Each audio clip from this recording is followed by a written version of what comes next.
Hello, everybody, and welcome to the Tip of the Ice-Burgh podcast, your home for Pittsburgh Penguins news and analysis. You can find us on YouTube at Tip of the Ice-Burgh or anywhere you get your podcast from. I'm your host, Nick Belsky, joined as always by Nick Horwat. And, well, we got a great show for you guys today. We will be joined by Hunter Hodies of the Locked On Penguins podcast in a little bit to discuss the current state of the Pittsburgh Penguins after they hit the 20-game mark. But before we get into that, has the Lars Eller trade paved the way for a young and exciting line to emerge for the Pittsburgh Penguins? And then a top Pens prospect is on the move.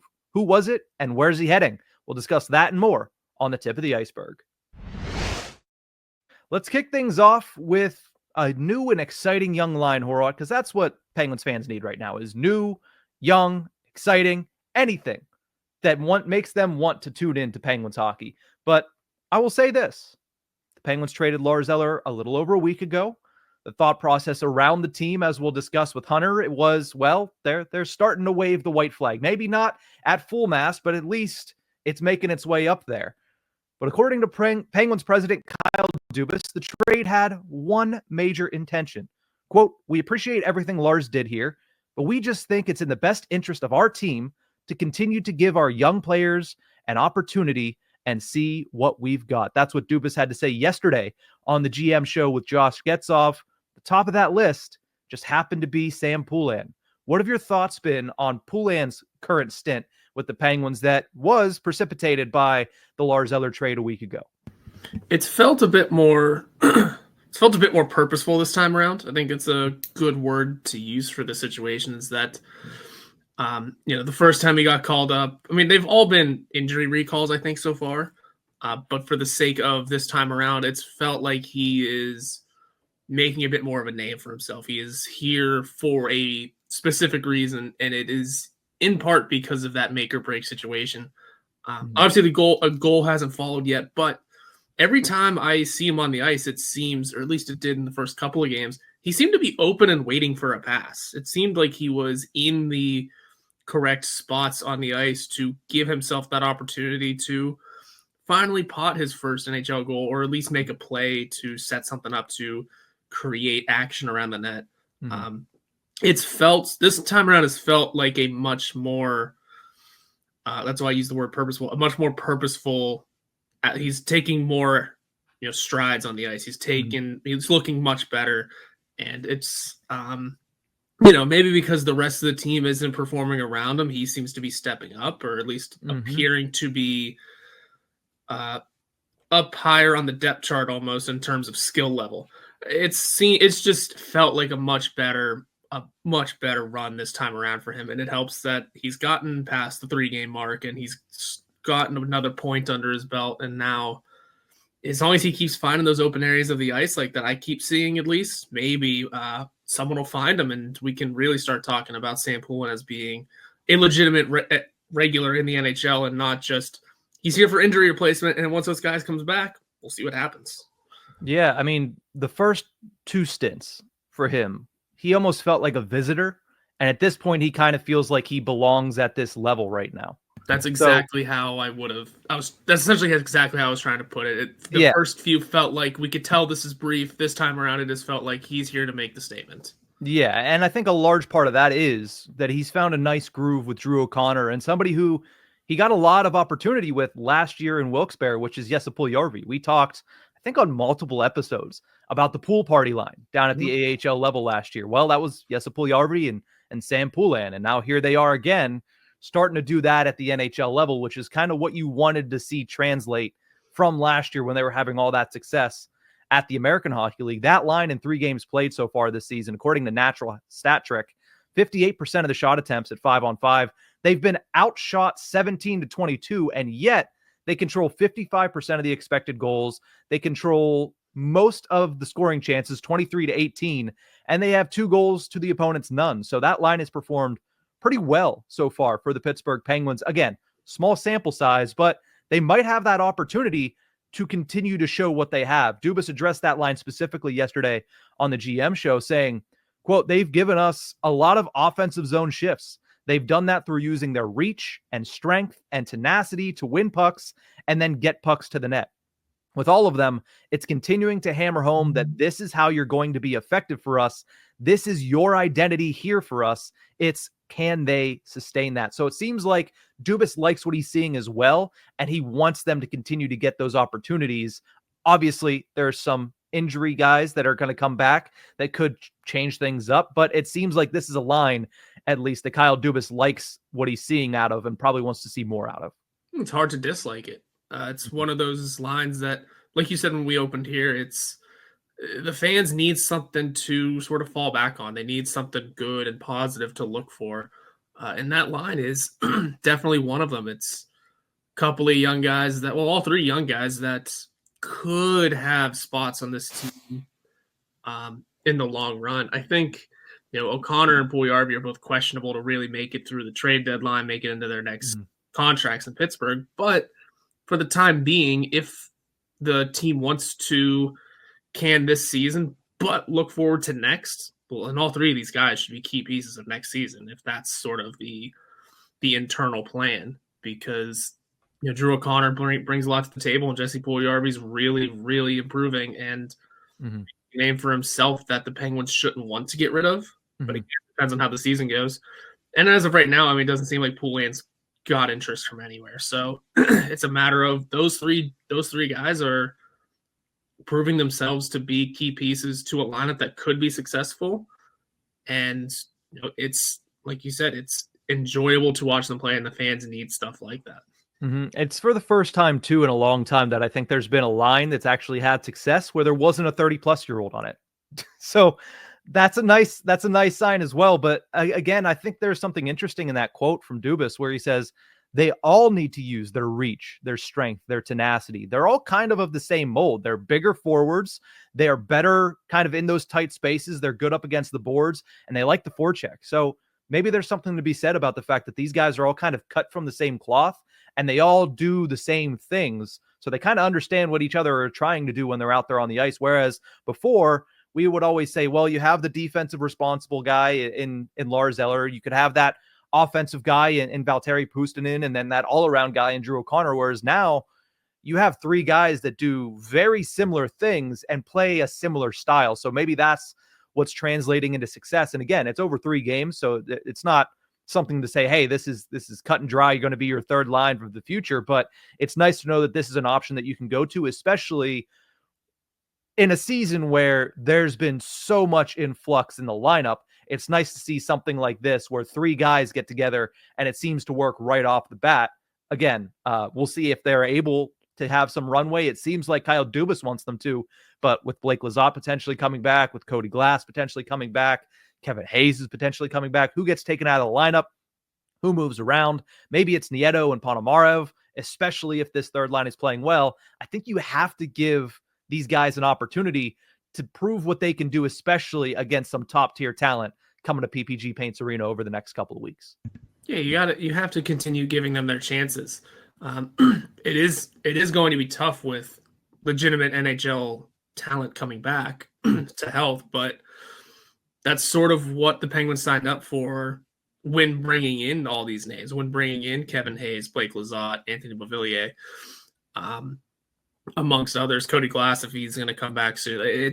That's kind of what the team signed up for. Yeah. And with that being said, if that's what they knew they were getting themselves into, then they have a plan of action for what's to come. Maybe there is just some conversations to healthy veterans. Hey, you know what? We got something going here with these guys. You're going to sit for a game or two, and we'll bring you back in. It's just look where we are in the standings. Look where they are in the standings. Yeah, Kevin Hayes can eat some healthy scratches if need be, or not Nola Chari. You can't do that because what he does, nobody else does on the ice. But like Matt Nieto can eat some healthy scratches. Yeah, and I think you also have to hope that there's an understanding with the players as well, that those guys get that. Look where we are in the standings. Look at what these young kids are doing. Maybe it is time for me to sit out a game or two just to continue giving the team the proper chances, to continue giving these young kids opportunities to prove themselves. And then as trades happen, which is essentially what we're all expecting, as the lineup dwindles a bit and as the depth chart dwindles, okay, the opportunities are going to come back for the veterans, the chances are going to return, and no one, because it's tough to bench a veteran for an unexperienced, unproven player. At least if you're Mike Sullivan, it is. Exactly. But now it is looking like they're getting their experience. They are proving themselves. And it's just making for difficult decisions. But for the situation that the Penguins are in, good problems to have, I guess, if you had to have these sort of problems. Yeah, and I think once those trades happen, it's going to be more younger players that get these opportunities. I mean, that's what Dubas stated in the first quote that we took from the GM show with Josh Getzoff. So I'm excited to see where it goes.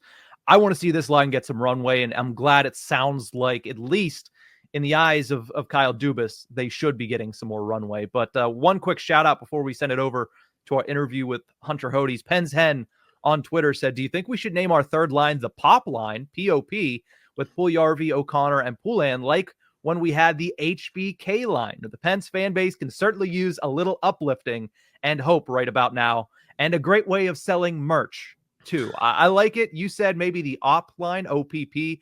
I like the Pop line because, you know, you can call it pop, you can call it soda, you better call it Coca-Cola. That's all I'm going to say, but I like the Pop line better than the OP line. I just like calling them the Ops. It's more funny. See, I for me personally, Pop works also because O'Connor is the center, so it should be P-O-P.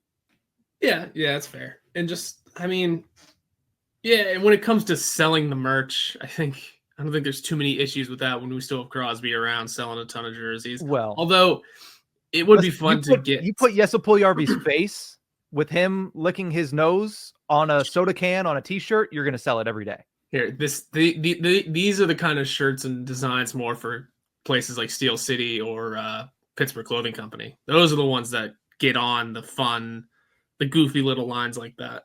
Yeah, I mean, maybe we should. There you go.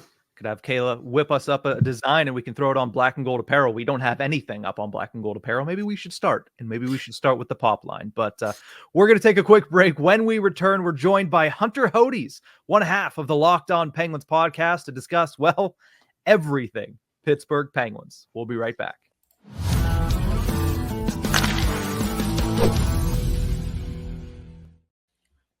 Welcome back to the Tip of the Ice-Burgh podcast, your home for Pittsburgh Penguins news and analysis. As you can tell, if you're viewing us on YouTube at Tip of the Ice-Burgh, we are joined by a very special guest. He is a staff writer for The Spun, as well as the host of the Locked On Penguins podcast. Welcome to the show, Hunter Hodies. Well, one of the hosts of the show, of course. The other one is with Pat as not well. Here. I'll see him a bit later on today for when we record. But yes, thank you guys for having me back on. I really appreciate it. Yeah, I mean, we're hitting the quarter mark of the season, so we had to bring you on because I feel like we've been talking about the same things for the first 6 weeks. So we want to know, are we crazy? Is there a different perspective?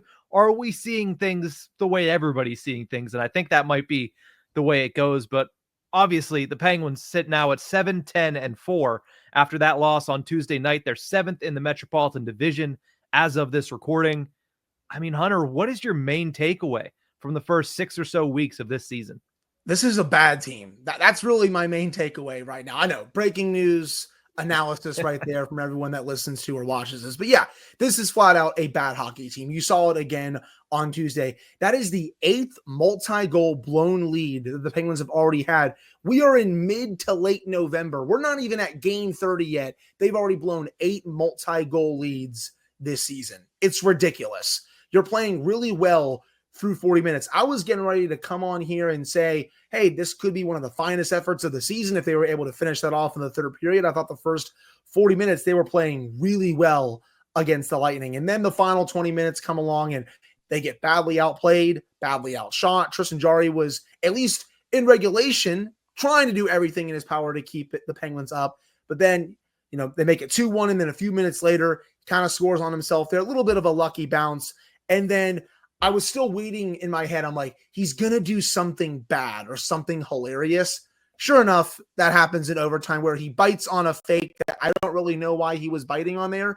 And he just loses the net, and then they lose with about a minute to go in overtime. And you kind of just have to laugh at this point with how this has gone down through this season. They've had so many multi-goal leads, but for whatever reason, they can't sustain that level of play after. And we've been talking about this on the show as well. When the smallest thing goes wrong, it snowballs and they wilt and they just kind of roll over and they kind of take it. Like they don't ever want to push back in those type of situations. And it's cost them valuable points in the standings.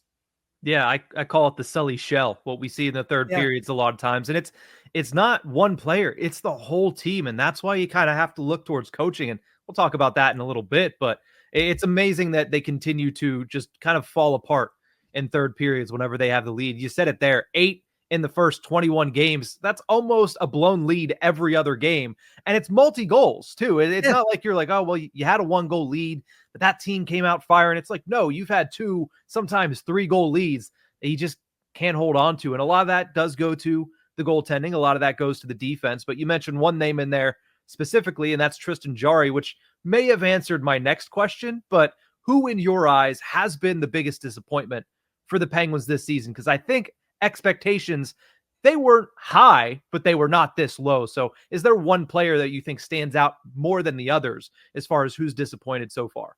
Yeah, I mean, Jarry's an obvious answer just because of how poor he's been. I mean, I was expecting him to be, right around, league average to maybe a little bit below, but I wasn't expecting this much of a drop off this year with how he's played. And the funny thing is, again, he was playing fairly well in that game on Tuesday. He was giving them quite a few timely saves, especially in that third period where the Penguins were really being outplayed. But again, they blew the lead and then he just went back to old habits and basically negated that entire performance in overtime. It was terrible to watch. But another player I'll throw out there for you, he's played a little bit better as of late. I'm really disappointed in Michael Bunting so far this season. Down the stretch last year, he was one of their best players. He was right around a point per game. One of my bold predictions heading into the season, I thought he was going to be a 30-plus goal scorer. I really bought into the hype that he had after this past season. Coming into this season, I thought he was a seamless fit with Evgeny Malkin and Rickard Rakell.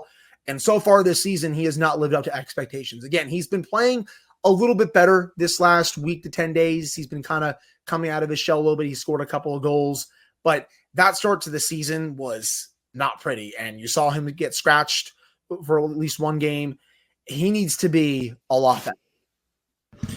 And of course he needs to be a lot better. And, he's a name that might even appear on this sort of list I'm going to ask from you, because trades have become a hot topic with this team. Obviously, there's plenty of discussion about who could be on the move, who should be on the move, and who's just going to be impossible to move because of circumstances. But I want to know from you just who on this roster or even in the system is completely untouchable. Like, they are here no matter how bad it gets, and maybe they are part of something better in the future. Just does your list differ from some of the other names that have been thrown around already?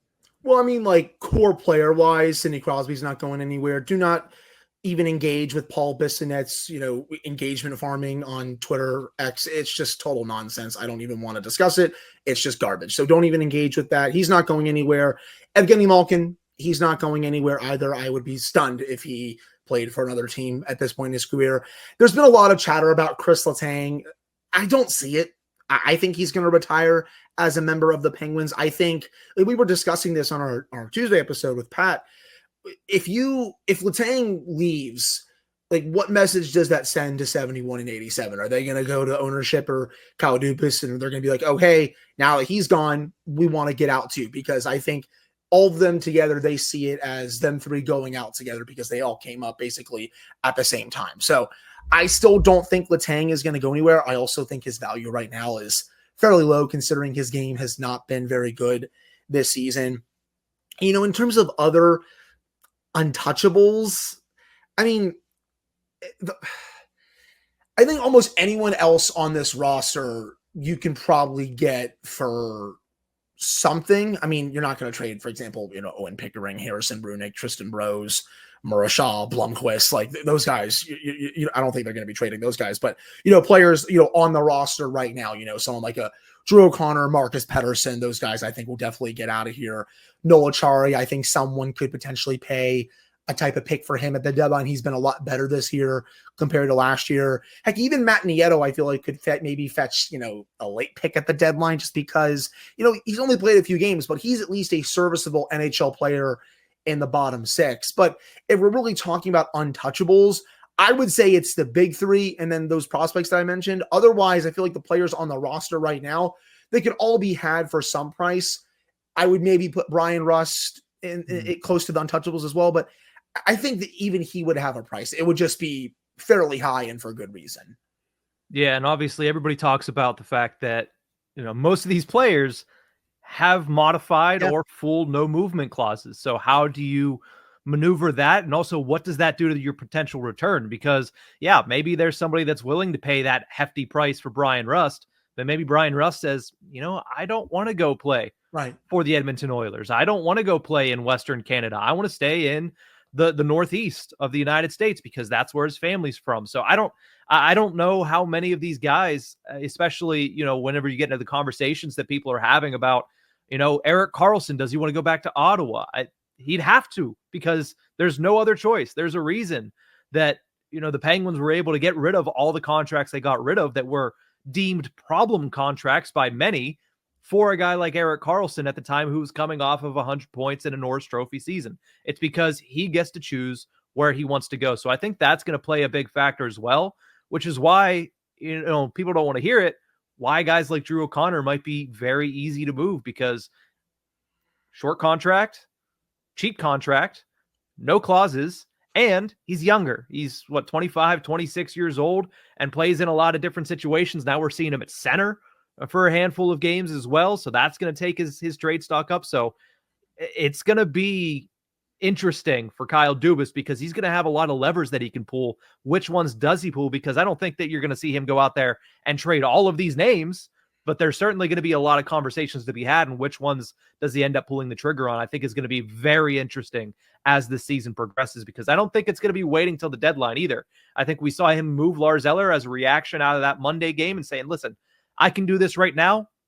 Try to show everybody this is what we're going to be doing if you continue to play like this. But I think a lot of those levers are going to start getting pulled, especially if they blow 2-goal leads in the third period every other game, like they've been on pace to do. Right. No, I kind of had like the Marvel meme, Captain America. Kyle Dubas is like, I can do this all day if you really want me to with trades. Yeah. So you might be seeing plenty more of that here down the stretch. And I do think, in terms, if you want to call it a disappointment as well, Marcus Pettersson needs to play a lot better. I mean, especially for trade purposes. I want the Penguins to get the best return possible. Mm-hmm. It is good that it looks like right now he's going to be the top left-handed defenseman available. So you could maybe get some teams in a bidding war, maybe see if you can get Pry, a first out plus a prospect, a first and a roster player back, something like that. I don't think you're going to get 3 pieces back for him, but I think if you can get 2 solid pieces back, I think you'll be sitting A-okay from that trade.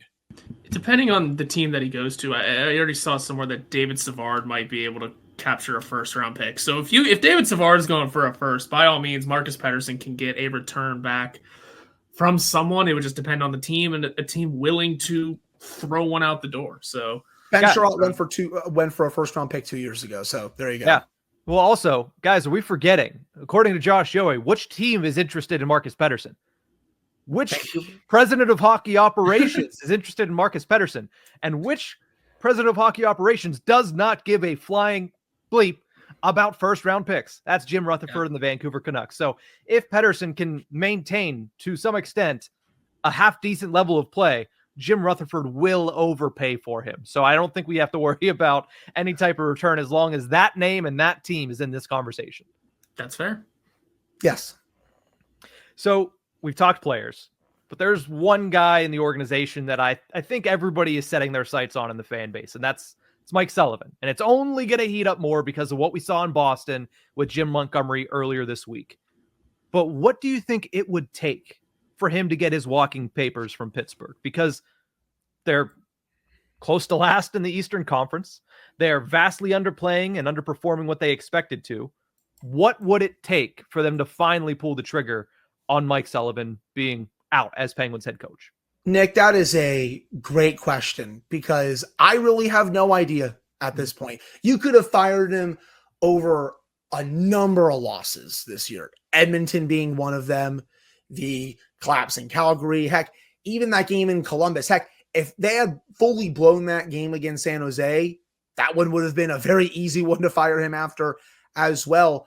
I saw a tweet last night saying like, oh, I can't wait for the Mike Sullivan relieved of duties tweet on Wednesday. I have a better chance of losing my beautiful Jufro here than that happening because it wasn't going to happen on Wednesday. Yeah. I really think they might wait this out for the entire season. Now, would I do that? No, I would kind of part ways with him right now, and I would go make a run at Jim Montgomery. I think Montgomery is a very good coach.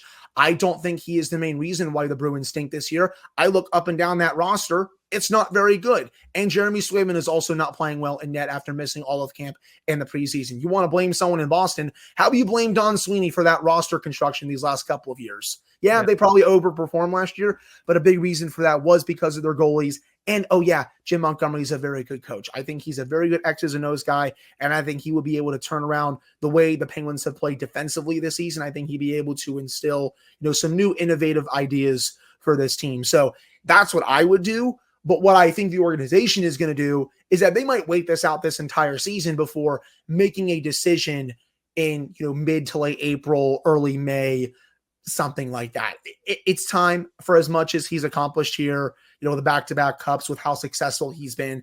Every coach has a shelf life. Every coach has an expiration date.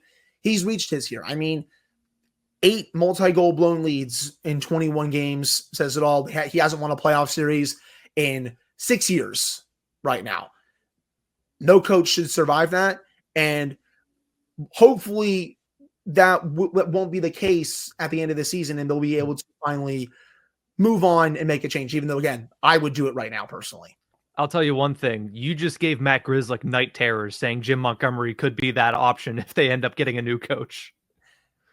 Matt Grzelcyk, man, I don't want to be too mean, but it's past time for him to be scratched. It's been really bad. I think the Penguins really missed the eval there. I remember on July 1 when they signed him to a 1-year deal, I was like, did they not know that he was scratched for most games last season? He barely played in the playoffs. His underlying numbers weren't that good.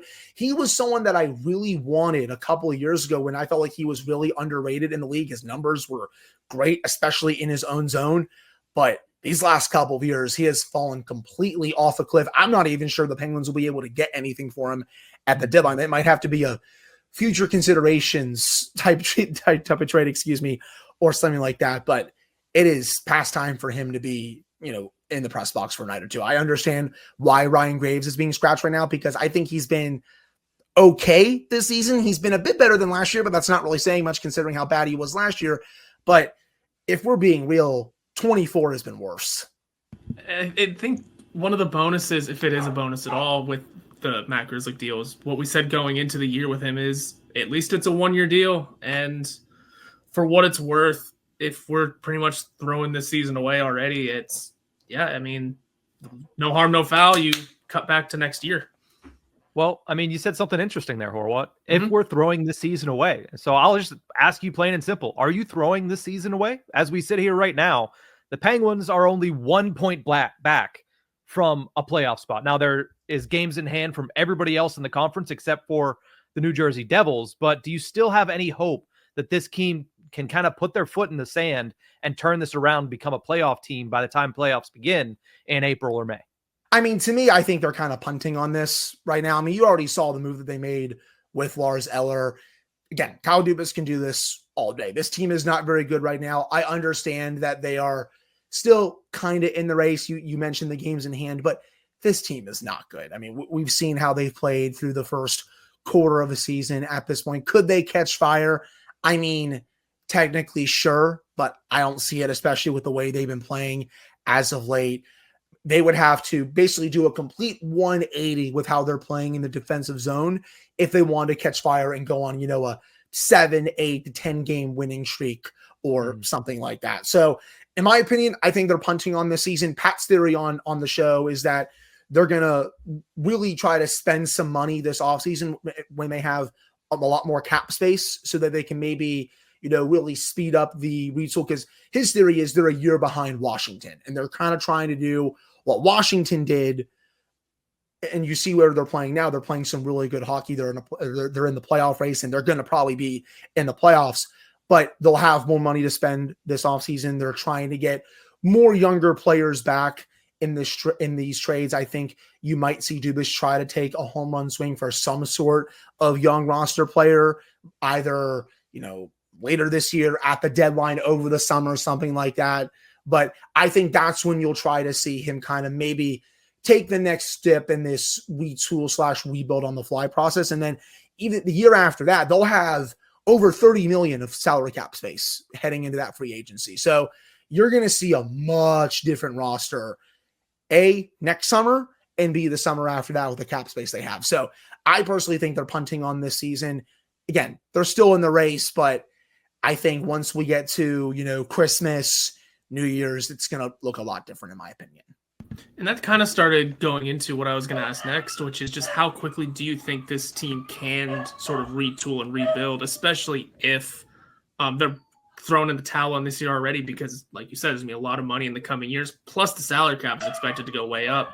How quickly could they spend it?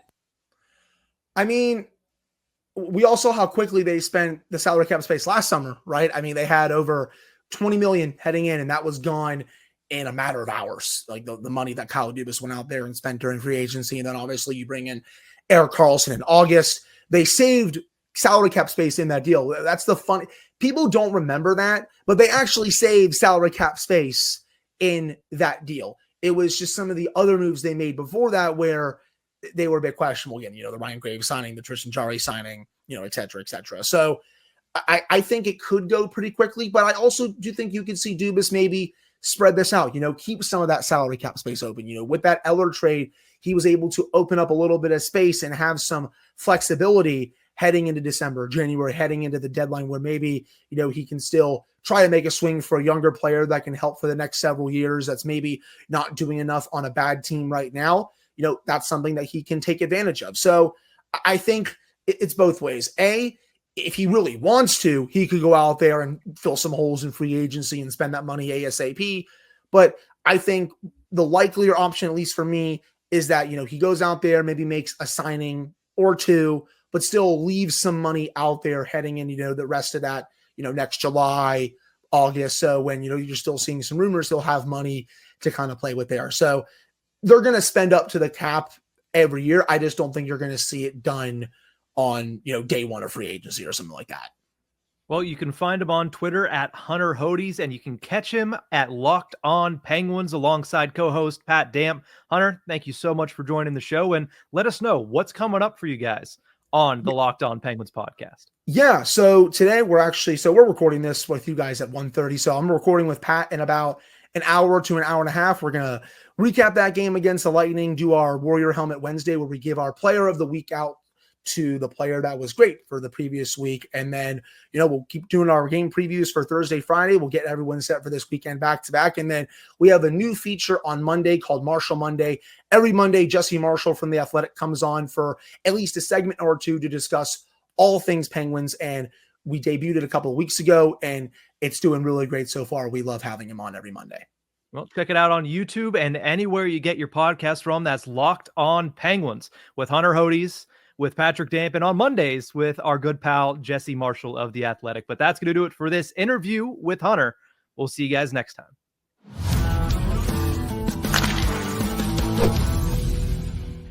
A huge shout out goes to Hunter Hodies of the Locked On Penguins podcast. Appreciate him joining us, giving us some time, and really a fun conversation. And I can only imagine that if Matt Grzelcyk hears that, he says, God, please no. Jim Montgomery tanked my NHL career, and now we're kind of noticing that any coach could have probably tanked his NHL career. But when Jim Montgomery got to Boston, that is when things turned in the wrong direction for Matt Grzelcyk. So I'm sure he would not be too pleased to see that face become the new bench boss of the Penguins. But at the same time, you are not making roster decisions or coaching decisions based on Matt Grzelcyk right now. He probably shouldn't be in the lineup, as Hunter said. But let's close out this show with a little bit of news out of the WHL, an update on 2 Pittsburgh Penguins prospects. In fact, the 2 second-rounders of the Pittsburgh Penguins in the 2024 NHL draft, starting with Tanner Howe, who was involved in one of the bigger trades the CHL has seen this season.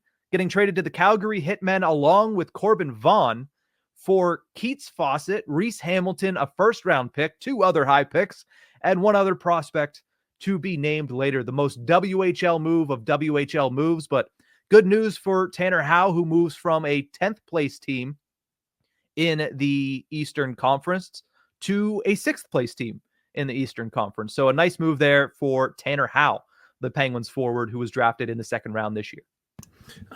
CHL trades are so funny. It's 1 player for an entire lineup. Well, it's two for two, and then 5 picks potentially for an entire lineup of draft picks. I guess I should have said. Yeah, it's CHL trades make me laugh all the time, but yeah, it's moving up in the status of teams in the WHL. Honestly, I didn't know about this trade until you told me about it before we started. So. Good stuff all around. It was later last night. It was like 9 or 10 o'clock last night, but of course it's the WHL, so it's a couple time zones over. And WHL takes a while to get here. Yeah, a little bit. But I mean, if you're looking at Howe, he was the captain of the Regina Pats last season and this season, but he missed the early portion of this year after breaking his wrist in the preseason games. 7 points in 10 games. 6 of those 7 points are goals. You'd have to imagine he's going to a team with a little bit more talent, which should help his development, which should help his numbers. And also, you want to see him play for the Memorial Cup. We got to see that last year with former Penguins prospect Braden Yeager. So you want as many of your prospects on playoff teams as humanly possible. This is a move that helps Tanner Howe potentially get there. But another update on the other 2nd round pick of the Pittsburgh Penguins, Harrison Brunick, who made waves during the preseason, nearly making the Pittsburgh Penguins roster out of training camp. He has 12 points in 15 games. Unfortunately, though, he is out week to week with an injury as well, according to Jesse Marshall of The Athletic.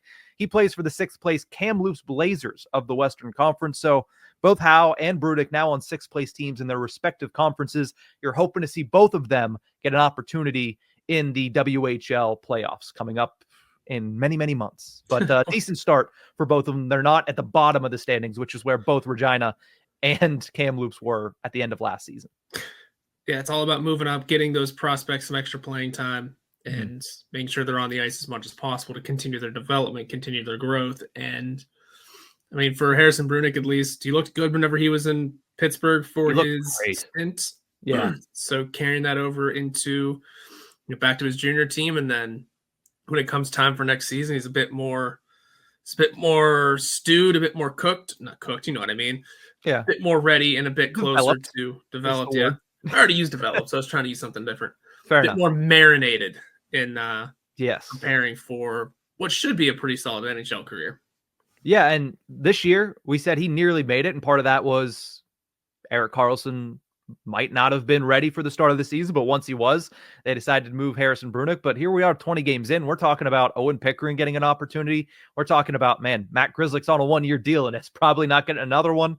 There could be more opportunity next year on the Penguins blue line. And if so, maybe at that point, a 19-year-old Harrison Brunick can actually push for a spot. Who knows? So we'll have to keep our eye on these two of the WHL. Hopefully Brunick is not, too severely injured week to week. Doesn't sound great, but hopefully he gets back as soon as possible and starts lighting it up for the Kamloops Blazers once again. But that's going to do it for this episode of the Tip of the Ice-Burgh. Thank you guys so much for tuning into this one. Again, huge thank you and huge shout out to Hunter Hodies, one half of the Locked On Penguins podcast, for joining us and talking a little bit of Penguins hockey. But remember, you can find us on YouTube at Tip of the Ice-Burgh or anywhere you get your podcast from.